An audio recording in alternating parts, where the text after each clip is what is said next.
ደስታ አሁን ብዙ ሰው ደስታ ይፈልጋል። ደስታ የማይፈልግ ሰው የለም በዓለም ላይ እኛን ክርስቲያኖችን ጨምሮ ደስታ የማይፈልግ ሰው አለ። ግን ደስታ ምንድነው? እውነተኛው ደስታ ምንድነው? እንዴት ነው የምናገኘው? እንዴትስ ነው የምንደሰተው? ያን ደስታ እንዴት ነው የምናጣጥመው? እናውቀዋለን ክርስቲያኖች? ጥያቄው ይሄ ነው። የዛሬ ትምህርታችን የሚያጠነጥነው እዚህ ላይ ነው። ክርስቲያኖች በዓለ ሃምሳን የመብል የመጠጥ ደስታ መሸመቻ ወቅት አይደለም። የመብል የመጠጥ ደስታማ በመጽሐፍ ቅዱስ የሉቃስ ወንጌል ምዕራፍ 16 ላይ እንደተገለጸው የነዌ ደስታ ይባላል። ነዌ ዕለት ዕለት እየተመቸው ደስ እያለው ይኖር ነበር ይላል።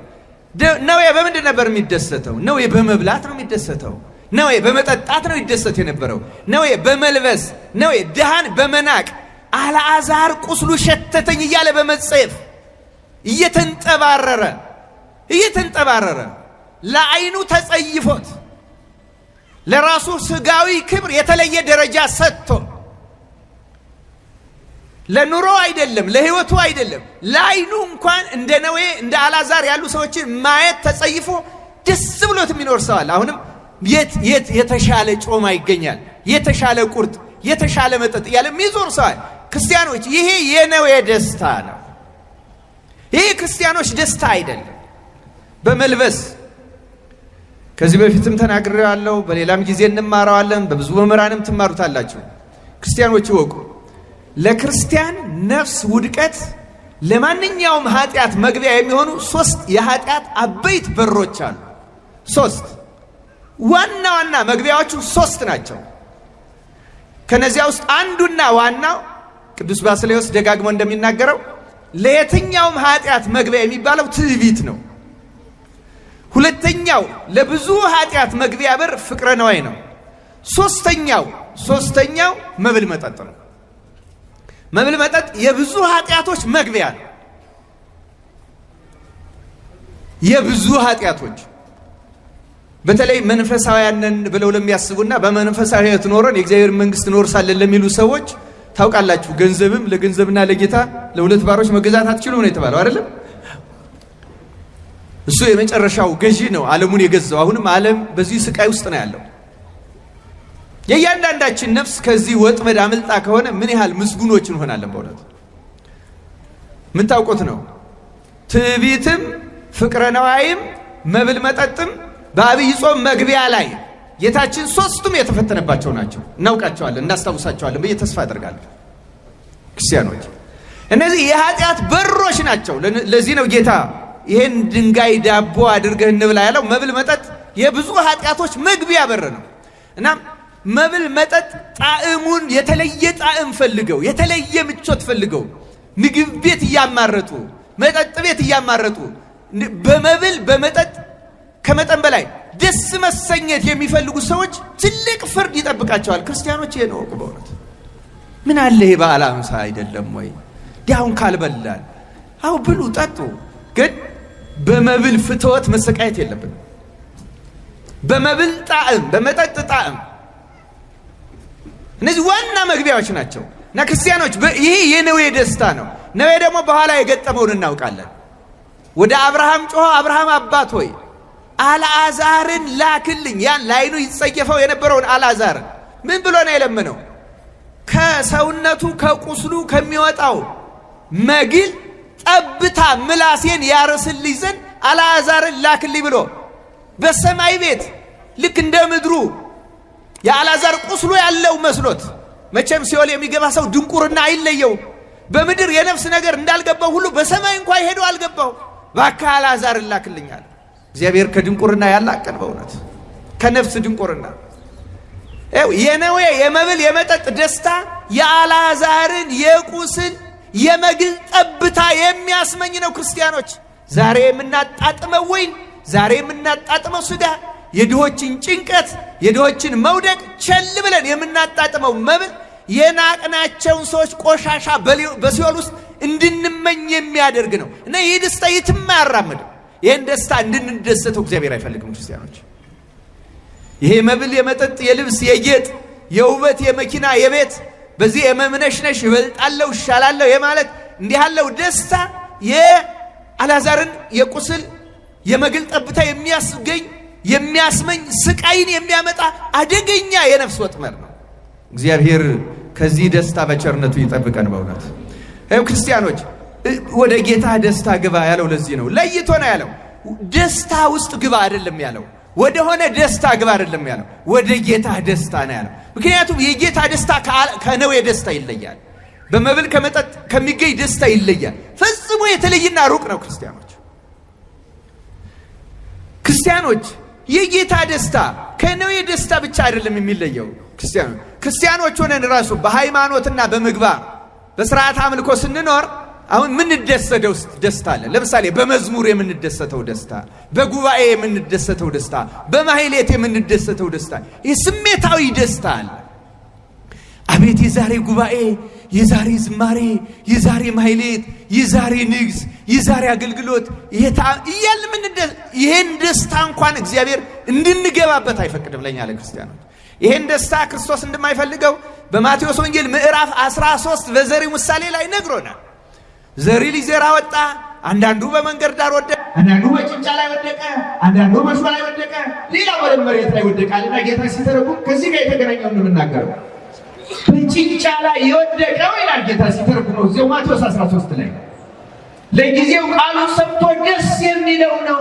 ተመልከቱ፣ ለጊዜው ደስ የሚለው ጉባኤ ላይ ደስ የሚለው ዝማሬ ላይ ደስ የሚለው ማህሌት ላይ ለጊዜው ደስ የሚለው አቤት ዛሬ እያለ ምን አይነት ነበር እንዲህ ያለ የስሜት ደስታ።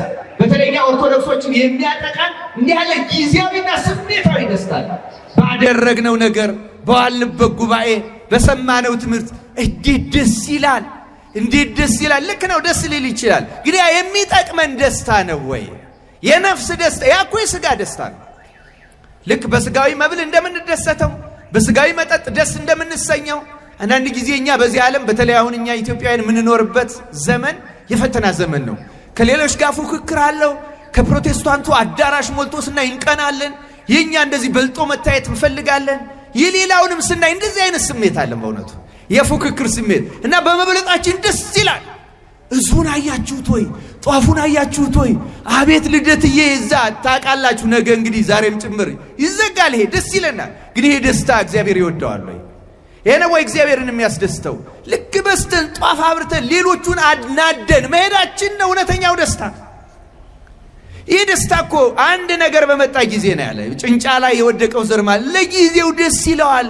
ቃሉን ሲሰማ ደስ ይለዋል። ጉባኤውን ሳይ ደስ ይለዋል። ዝማሬውን ሲያይ ደስ ይለዋል።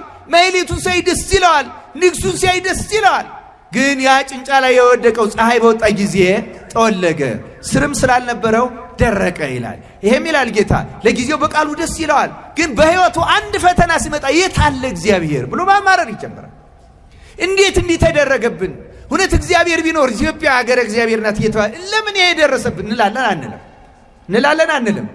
እንዴት ዝም ይላል እግዚአብሔር? እንዴት በዚህ ዝም ይላል? አንድ ነገር መታገሳችን፣ አንድ ነገር ማንተቸው ነገር የለንም፣ እማንነቅፈው የለንም። እምናውቅም ነው የሚመስለን፣ እምናውቅ የምንረዳ ይመስለናል።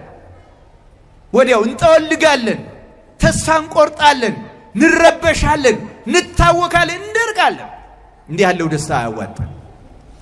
ለዚህ ነው ጭንጫ ላይ የወደቀ ዘር የተባለው ይሄ ነው። በጊዜያዊ ደስታ የሚደሰት ክርስቲያኖች አስተውሉ።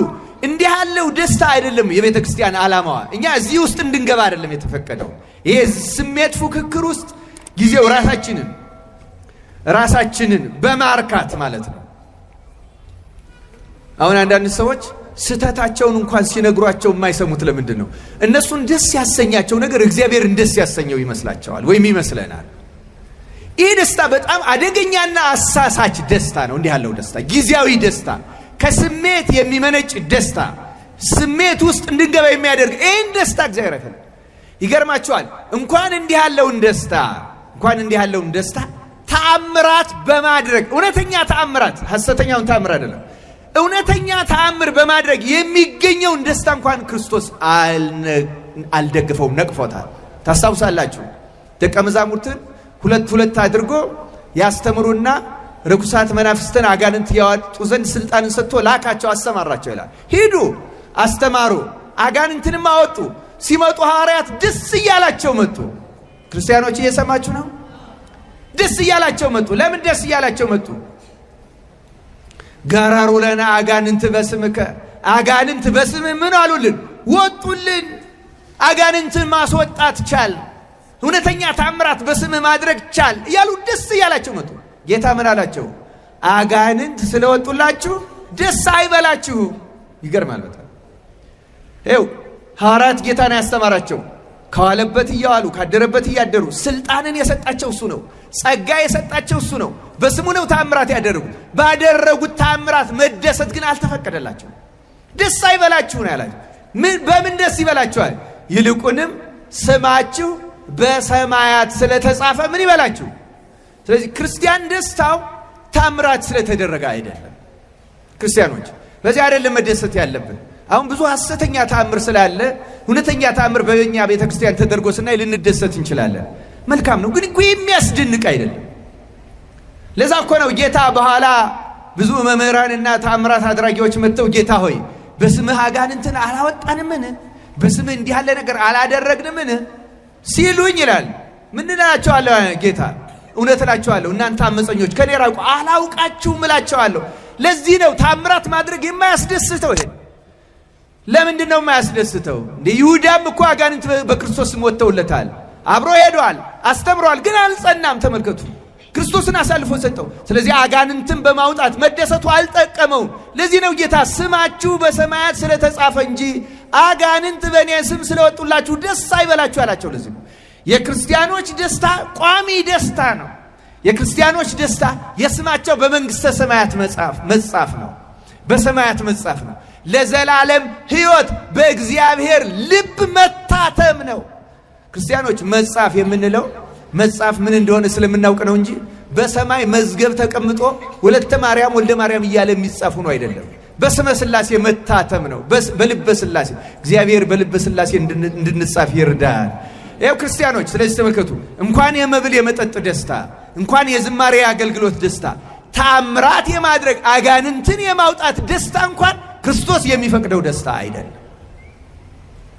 ለዚህ ነው ጌታ ወደ ጌታ ደስታ ግባ ያለው። ሌሎች ጊዜያዊ የሚያስደስቱ ግን የማይጠቅሙ ደስታዎች አሉ፣ የማያዛልቁ ደስታዎች። እነዚህ ደስታዎች እንደ ሰው ለማሰብና ለማቀድ እንኳን እንዳንችል አድርገውናል። እንበልጣለን እያሉ እያሳሰቡ፣ እንሻላለን እያሉ እያሳሰቡ፣ የኛ ልዩ ነው ተዋህዶ ኩራቴ ያንቺ መሆንሽ እያለ ብዙ ሰው በኃጢአት ውስጥ እንዲጨማለቅ ያደርገዋል ሰይጣን። በዚህ እየሸፈነ በእውነት አናውቀውም እንጂ ቅድም እንዳልኳችሁ ይሄ ኩራት ነው። ተዋህዶ በመሆኔ ኩራቴ፣ ኦርቶዶክስ በመሆኔ ኩራቴ፣ ኢትዮጵያዊ በመሆኔ ኩራቴ እንላለን። ኩራት ምን ይጠቅምሃል? ያን የሚያሰኘውን ስራ ካልሰራ ነው። በእውነት የተዋህዶ ልጆች መሆናችን ህይወታችን ካልገለጠ፣ ኦርቶዶክስ መሆናችን ንግግራችን ካልገለጠ፣ ህይወታችን ካልገለጠ፣ ተግባራችን ካልገለጠ፣ በሰበካ ጉባኤ ተመዝግበህ በዚህ ዓለም መንግስታት መዝገብ ቁጥርህ ኦርቶዶክስ ነው 50% ነው 60% 40% ነው መባላችን ለእግዚአብሔር ምን ይጠቅመዋል? በቀኝ ከሚቆሙት ካልተጻፈን፣ በልበ ሥላሴ ካልተጻፈን፣ ስማችን በሰማይ መዝገብ ምን ተስፋ አለ? ለዚህ ነው ጌታ ያን ታማኝ አገልጋይ ያለው ምንድነው? ወደ ማን ደስታ ግባ? መልሱልኝ ክርስቲያኖች፣ ርዕሳችን ወደ ማን ደስታ ግባ? ወደ ጌታህ ነው የሚለው። ወደ ማን ደስታ? በዚህ ዓለም ባደረከው ነገር ስሜትህ ወደ ፈጠረልህ ደስታ አይደለም መግባት ያለበት። ጌታ ትገባበት ዘንድ ወደ አዘጋጀው ደስታ። ባለ 50 ያ ነው። ባለ 50 ጌታ ነፍሳችን ትገባበት ዘንድ እንደ እሸት ትቀምሰው ዘንድ አሁን ጾመን ሱባኤውን ጨርሰን ሰግደን አመስግነን እንዲህ አይነት የነፍስ ደስታ በምድር ከሰጠን በሰማይማ ምን ያህል ይጠብቀን ይሆን ብለን እየጓጓን የበለጠ ያችማ ምን ያህል ረፍት ይገኝባት እያል እየጓጓን ወደዚህ ረፍት መግባት ወደዚህ ደስታ መግባት ከተሰጠን ወደዚህ እንገባለን። በሩ ነዋ ይሄኛው። ለዚህ ነው ለይቶ ወደ ጌታ ደስታ ገባ የሚለው። ወደዚህ ደስታ እንድንገባ አምላካችን እግዚአብሔር በቸርነቱ ያድለ